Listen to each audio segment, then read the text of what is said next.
One thing guys, with this price range of 23,000 rupees, so are you willing to cut down?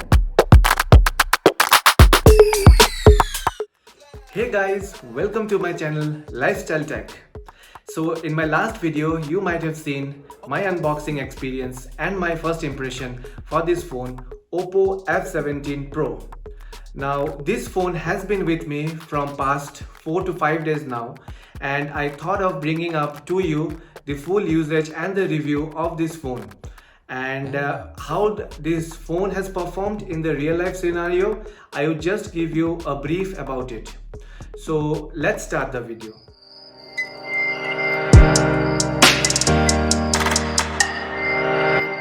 So guys, before we start this video, I'm gonna talk about 5 points out here which will help you decide whether you should buy this phone or not. Now these 5 points are basically the form factor of this phone, second would be the screen, and the third would be the battery, fourth would be the camera, and fifth would be the performance. So first talk about the price. The price of this phone is 23,000 in the market, and there are a lot of other phones which are available in this range. And so before you go and buy this phone in the market, you should consider my pros and cons, which I feel would be helpful for you to decide whether you should buy this phone or not. Now the first point that I'm going to talk about is the build quality or the form factor. Now the form factor is very sleek, as you can see here. It's very slim, the aesthetics are really good, the color of this phone really good, and I feel the design wise and the way it holds in your hand is really good. So form factor wise, I would give it a full mark. I think it scores it very well. It has got a perfect 4 cameras which is being placed here, and 2 dual cameras which you can see in the front, which really is small and looks good. So form factor wise, I think this phone is really good, slim, lightweight. Also it has got a polycarbonate body shell, which is basically a plastic made, and which makes the phone very light. So form factor wise, I think we are good to go. Second would be the screen. Now when I talk about the screen, it has got an AMOLED screen which is brilliant in color, and it has perfect body to screen aspect ratio, which is really good. And in fact for gaming, or in fact for YouTube or any other video consumption, this phone is really good. I mean the colors are really nice here, and which pops out from the screen, and I think for the screen quality I'll give a full score to that also. But only drawback here is that it comes with a 60 Hz of refresh rate. While you can see in this price of 23,000, there are other phones in the market wherein you get a 90 Hz or in fact more than that refresh rate. So 60 Hz of refresh rate, if it is one of the concern that you feel, then I think you can decide. And this is the second point. Now coming to the third point. The third point, we'll talk about the battery. Now the battery life is really good. It comes with 4010 mAh battery, and it also has got a VOOC charging capability, which charges your phone pretty fast. In fact, in my test review, I have seen that this phone got charged to 100% within 53 minutes. So, and also one more feature that the battery has is the AI features. So the battery intelligently charges your phone over the night, and it slowly charges it so that the battery quality is improved and it doesn't get deteriorated. So that is the one of the AI function which the battery has in this phone. So third is the battery. So again, battery, I will give it a full point. Battery, there are no issues, I think, and with a full day of usage, you can you can go for the entire day without a single charge. Now talking about the fourth point. Now fourth point, let's talk about the performance. This phone comes with P95 Helio processor. Now for day-to-day activity, I think this phone does its job pretty well. For gaming, yes, I have tried COD and other games. In fact, with medium graphic the settings, probably the phone performs really good, but with high graphic settings, you can see a little bit of lag. But still, I think gaming is something, if you're looking at this phone, performs to an okay level in fact.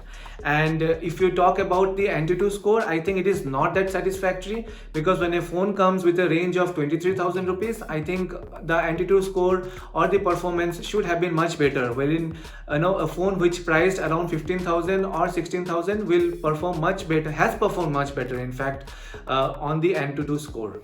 So performance wise, I think I have not seen any lag from the past 5 days, but I think with this price range, probably a Qualcomm processor could have been much better. Looking at the other phones which are available at this price point in the market. So processor wise, I would be not fully satisfied. I would give a medium kind of a rating. Coming to the fifth point. The fifth point is the camera, and I think which is the main part of this phone. It has got the artificial intelligence camera or the AI camera. Back you can see the 4 cameras out here. The main camera is a 48 megapixel camera, which does its job pretty good. I think the dynamic range of this camera is really good. The photos comes really good, while the skies looks really blue, the grass looks green. In fact, there are no issues in that. Portrait photo, the AI portrait photo really looks good, but you can see a little bit of smudges here and there. But I think no AI or no portrait photo comes 100% perfect. There are certain issues which comes in the portrait cameras, and I think it has one of those problem in fact. Night photography is okay in fact, but you can see a little bit of smudges, and there will be a little bit of noise in the photographs. So, and the front camera, you can see there are 2 cameras, and there is one depth camera of 2 megapixel, which I felt is of no use, because I think the software nowadays can do that. In fact, you might have seen phones like Google Pixel phones, which one single camera does all the job. So I think just for the sake of giving dual camera, it has given it. But yeah, camera again, I am not that happy. I think it is satisfactory. But if it is a deciding factor for you guys, so you can think of it and you can decide it. So guys, talking about the pros and cons, I think if I talk about the pros, the screen, the AMOLED screen really looks good. I think it's the best for video consumption. And if you are not looking for the refresh rates of more than 90 Hertz or 60 Hertz, then this phone should not be any issue, because this phone comes with a 60 Hertz refresh rate. Talking about the pros, the second point that I'm going to talk about is the battery. I think the battery with the VOOC charge facility, it really performs well. I think I have not seen any battery performance issue, but I feel that 4015 could have been a little bit more of 4500 mAh kind of a battery could have been much better in this price range. Cons. So cons, I would not say cons, but I would say the average performance kind of a thing. The camera, the first part, camera is very average performance in fact, and like I have told you, there will be a little bit of smudges. The portraits might be a little bit of noisy, the edges could be a little bit of here and there, but in the daylight it performs really well. In the little bit of dark environment, you can see a little bit of noise, and there will be a grainy photos might come up.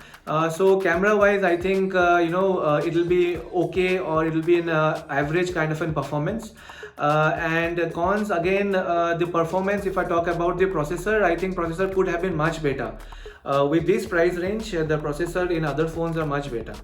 So these are my pros and cons, I think, which might help you decide. Now, one thing guys, with this price range of 23,000 rupees, so are you willing to cut down on the performance with a P95 Helio processor and with the camera which is average performance? So if you are okay with it, you can go ahead and buy this phone, because I feel that with this price range there are other phones which comes with much more hardware capability, much more better camera quality, and much more refresh rate, and with much better body quality, and not a polycarbonate or a plastic body frame. So this will be my final verdict, and I hope you have liked my video and my review of this phone. Do comment, like and subscribe to my YouTube channel, and I will see you in the next one. Thank you.